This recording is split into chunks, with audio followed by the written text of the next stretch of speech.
څنګه تاسو ته پته را چې را موږ ته د جبر په علاقه کې چې لکه ځای په ځای به چې کیسونه کېدل کله د چا نه موبایل اخیستی کله د چا نه موټر سایکل بوتلې اخیستی ان تر دې پورې چې لکه د ټریکټر نه چیک یا موبایل اخیستی شوی خو د افسوس خبره دا ده چې را مونږ بار بار وایو چې یو سړي سره وقوع وشي نو هغه ریپورټ کول پکاري نو چې ریپورټ شي په هغې باندې پولیس کار وکړي او د هغې روکتام وشي او د هغې مخنیوی هم وشي خو که ریپورټ څوک نه کوي نو په موږ خو وخت نه نازلېږي دغه شان موږ ته چې دی په سوله چې باندې د شپې چې دی یو هلک د شکرتنګي په لار باندې کور ته راته د هغه انعام الله ولد میر باچا د سوري غر ساول ډېر وغه چې کور ته راته د شپې پې چې دی کسان ناپاسېدلي دي څلور او هغه څلورو کسانو ته چې دی یو موټر سایکل یو موبایل او 15,700 روپۍ دی ته چې دی واغستې په هغې کې چې دی هغه ریپورټ نه راغی تاړۍ ته چوکۍ ته رساول ډېر ایس ایچ او صاحب ول راغی موقع له رال په هغې کې مونږ اف آی آر وکړو اف آی آر کېدو سره چې دی زمونږ جناب ڈی آئی جی صاحب محمد سلیمان خان ڈی پی او صاحب مردان په هغې باندې پورې چې دی ایکشن واغسته وي چې هر طریقې دا دسته کې چې دا کسان نیول او دا مالی مسروقه چې دا برآمد کول دا لازمي دي په هغې کې چې ډي پي او صاحب زمونږ چې ټیم مقرر کړو د اس پي صاحب اپریشن روحان زیب خان د لاندې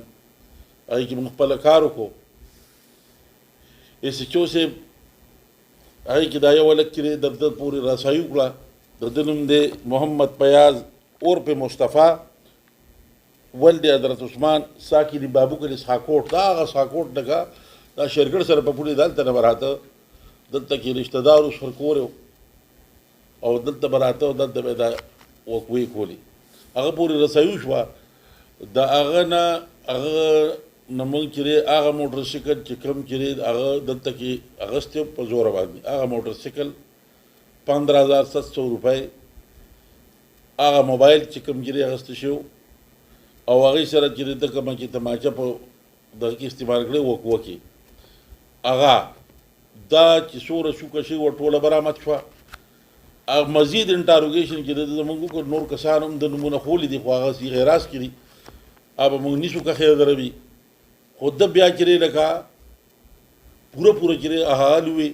نو دا موږ دې کې چې د ده بیا نور مزید چې کوم د په دې علاقه کې دي په شریکه باندې کومې وقوې کړې وې د چا نه غنم اخیستی و د چا نه چک اخیستی و د چا نه موبایل اخیستی و چا نه موټر سایکل نو هغې کې موږ 15 موبایل د ده نه نور ریکور کړي 15 مختلف قسم او دا دی په مختلفو ځایونو کې دا خرڅې کړی مې وې ایس ایچ او صاحب بیل ځای ته ورسېدل او هغه موبایل چې دی چې کومې د چا نه سره کوې هغه یې ټولې چې دی راغونډې کړې دغه شان موټر سایکل یې د ده نه مونږ ټوټل چې دی څلور دغه روغ حالت کې دي دا به اخیستې شوي دي دغه شان څه پکې چې دی دا د پرزجاتو په شکل چې دی دا څه برآمد دي و موټر سایکل یې ټوټل دا برآمد شوی دی نه او نور مزید د دې کسان چې ونیوي چې د هغې نه به نور انټاروګیشن کېږي خو دې کې افسوس خبره دا ده چې ډېرو کسانو په دې کې خپل هغه چې وقوع سره شوی هغه ریپورټ کړی نه ده ده په بیل ځای ګرځولي چې بهی دا ځای ما دا کار کړی دی او دلته ما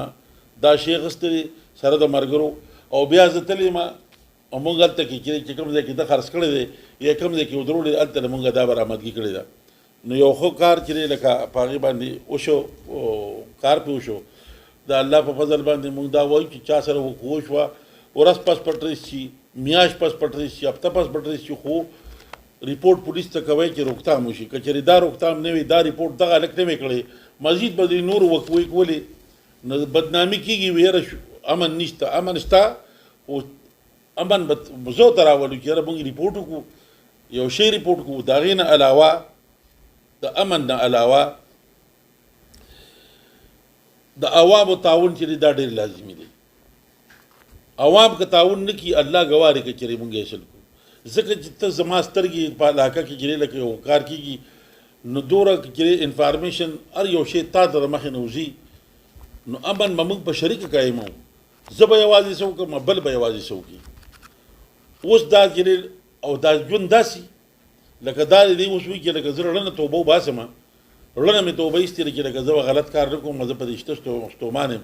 دا ژوند دی لري چې لکه ته به غلا کوې ته به ډاکه کوې دا رزق په دې کې دی رزق خو الله ګواه دی رزق آسماني دی تا چې کومه لار اختیار کړه زه وایم دا ژوند د عزت تېرول پکار دی چې ستا عزت وي په معاشره کې ستا عزت وي چې معاشره کې ستا عزت دی که تا سره پیسې ډېره شي ته په پیسې څه کوې